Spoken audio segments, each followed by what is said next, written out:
The teacher failed me, the camera saved me. I never imagined that one teacher could turn my entire academic world upside down. My life had always revolved around grades, discipline, and the constant push to prove myself. I wasn't the star athlete, the class clown, or the natural leader of the debate club. My identity, my pride came from my work, long nights at my desk with a cup of instant coffee, drafts of essays rewritten until the words finally clicked into place. That's why the day Mr. Hayes accused me of cheating felt like the ground cracked beneath me. It was supposed to be an ordinary Tuesday morning. The essay assignment was one of the hardest of the semester. The role of technology in shaping ethics in modern society. I had spent 2 weeks grinding on that essay, poring over articles, books, even listening to podcasts at night just to sharpen my arguments. By the time I printed my final copy, it wasn't just an essay, it was a reflection of my voice, my hours of effort, my hunger to be seen as capable. When I walked into class, I placed the essay on Mr. Hayes' desk with quiet satisfaction. He barely looked up, muttering his usual, "Pile them here," but by the time the papers were returned 3 days later, something was off. Mr. Hayes' sipped face, usually expressionless, had a spark of something darker, something almost triumphant. He called my name slowly. Jason. I walked to the front, already expecting at least a B, maybe even that elusive A. But instead of handing me my paper, he held up shredded pieces. "You are not getting this back," he said flatly. "Because this is plagiarism." The class went silent. My stomach dropped. "What?" My voice cracked louder than I meant. "That sip's not true. I wrote every word." "Enough," he snapped, slamming his palm on the desk. "You copied. I don't tolerate dishonesty in my classroom." Laughter rippled from the back row. Someone whispered, "Busted." I felt heat crawl up my neck, my face burning. I wanted to explain, to scream, to grab those torn pieces and tape them back together as proof, but he didn't give me the chance. He leaned closer, lowering his voice, but making sure the whole class could still hear. "You such are lazy, Jason. You want the grade without the work. That ends here." It felt like a knife twisting. Lazy? Me? If anyone knew the hours I sacrificed, the notebooks filled with crossed-out drafts, the weekends I skipped hanging out just to meet deadlines, they would know lazy was the last word for me. But in that moment, all I saw were my classmates' smirks and my teacher's cold certainty. When the bell rang, I stumbled out of the room with my ears ringing. That night at home, I tried explaining it to Mom. She frowned, trying to piece together my choked explanation. "But Jason, he can just accuse you without proof. Did he show you what part he thought was copied?" "No," I muttered. "He just tore it up in front of everyone." Her lips pressed into a thin line. She worked 2 jobs, she didn't have time for school politics. Still, she put a hand on my shoulder. "We will figure this out. Don't give up yet." But what could I do? Mr. Hayes had already filed the academic dishonesty report. That meant detention, maybe suspension, maybe even a black mark on my record, the kind that ruined scholarships and college dreams. And the worst part, everyone believed him. By the next day, whispers trailed me through the halls. "That Sep's the kid who cheated. Guess Sep's not so smart after all." Friends who once asked me for notes now avoided eye contact. Teachers looked at me with pity, or suspicion. Mr. Hayes didn't let up either. In class, he called on me only to cut me down. When I tried to answer a question, he'd smirk and say, "Well, if it's really your thought." The laughter that followed was like daggers. The breaking point came one Friday afternoon. I stayed late after school, trying to catch up on assignments in the library. As I walked past the teacher's lounge, I heard voices. "Yeah, the kid Sep's a cheat," Mr. Hayes was saying. "He thinks Sep's clever, but I've seen dozens like him. They never last." Another teacher chuckled. "Shame, he seemed hardworking." "Oh please," Mr. Hayes scoffed. "If he were hardworking, he wouldn't need to copy. Sep's lazy, plain and simple." I froze, fists clenched. Lazy. Again, that word stuck to me like a curse. Something inside me snapped. I wasn't going to let him bury me with lies. That weekend, I started digging. If Mr. Hayes wanted to play dirty, I'd have to find something stronger than just my word. I remembered something, the little black dome in the corner of our classroom ceiling, a security camera. Most of us ignored it. It was just part of school safety. But suddenly, I realized that camera might have caught everything. The exam day, my behavior, my paper untouched, my eyes on my own desk. Proof. My heart pounded as I imagined the footage. If I could get it, it would show the truth. But I also knew this wasn't going to be easy. Students didn't just request footage. It meant paperwork, permissions, maybe even getting parents involved. Mr. Hayes surely wouldn't want me anywhere near that evidence. Still, I couldn't let this go. Monday morning, I walked into the principal's office, nerves buzzing like static. "Principal Miller," I began, "I need to see security footage from last week's SEPS exam." He raised an eyebrow. "That SIP's a strange request." "Why?" I swallowed hard. "Because Mr. Hayes accused me of cheating. But I didn't the camera would prove it." He leaned back, studying me. "You understand that accusing a teacher of misconduct is serious." "I'm not accusing him, I'm just asking for the truth," I said firmly, though my hands trembled. Principal Miller sighed. "I said'll have to review this with the school board and security. If the footage exists and is relevant, we said'll look at it." It wasn't a yes, but it wasn't a no either. Walking out of the office, I felt both terrified and hopeful. Maybe, just maybe, I had a chance. But that hope wavered the next day. In class, Mr. Hayes leaned over my desk and whispered, "You think running to the principal will save you? Cameras don't set lie, but I set very good at making sure people never see them." My blood ran cold. How did he know? And worse, was he right? Could he make the footage disappear before anyone saw it? That night, I barely slept. My mind spun with images of shredded essays, mocking classmates, and Mr. Hayes' smirk.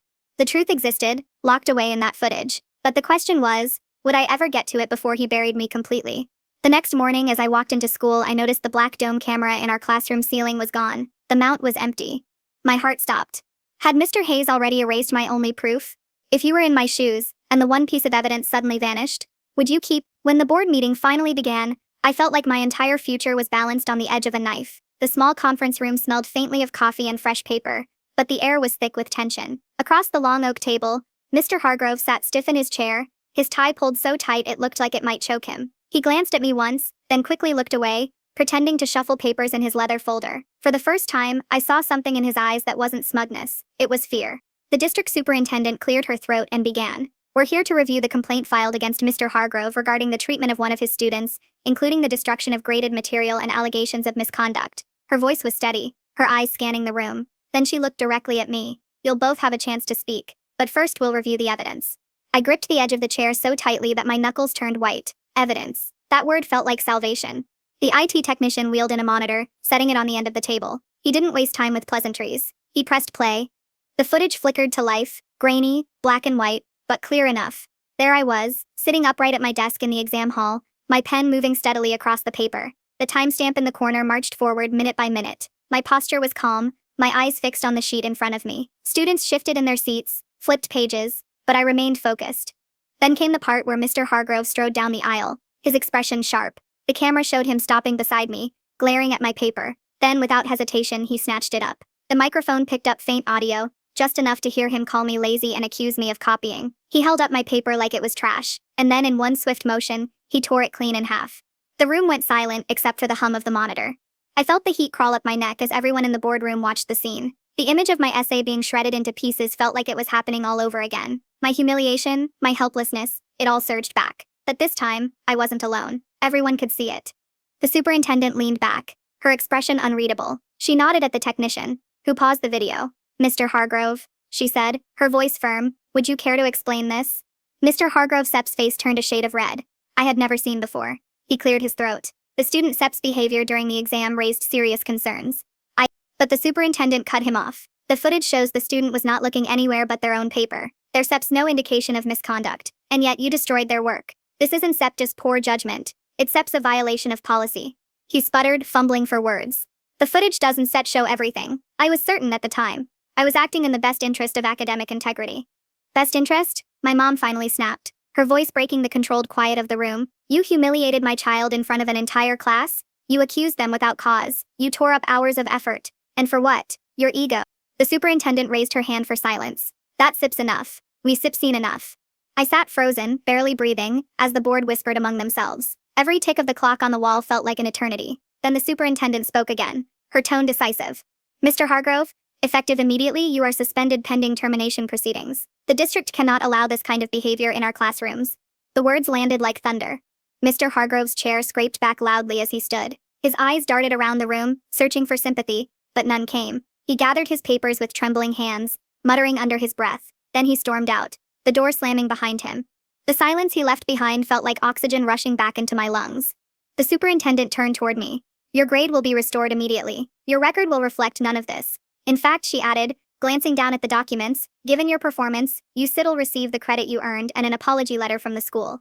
I couldn't stop the tears from pooling in my eyes. Relief washed over me in a wave so strong that I nearly sagged against the table. My mom squeezed my shoulder, her hand warm and steady. Walking out of that boardroom, I felt taller, not because I had won some kind of battle, but because the truth had finally been seen. For the first time in weeks, I felt like myself again. But the story didn't end there. Over the next few days, whispers rippled through the school. Students who had once avoided me now approached in the hallways, offering quiet words of support. "We saw the footage," one classmate said.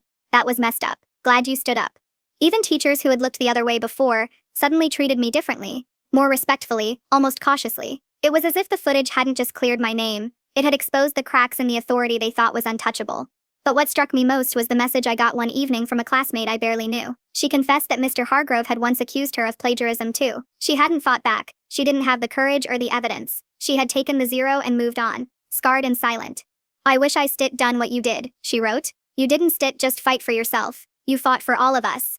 That message sat with me, heavier than anything else, because I realized this wasn't just about me getting my grade back. It was about justice, about drawing a line in the sand that said teachers weren't gods. They were accountable too. Weeks later, when the official letter came in the mail confirming Mr. Hargrove Sepp's termination, I held it in my hands for a long time, not out of triumph, but out of closure. My mom hugged me and whispered, "You earned this. You earned all of this."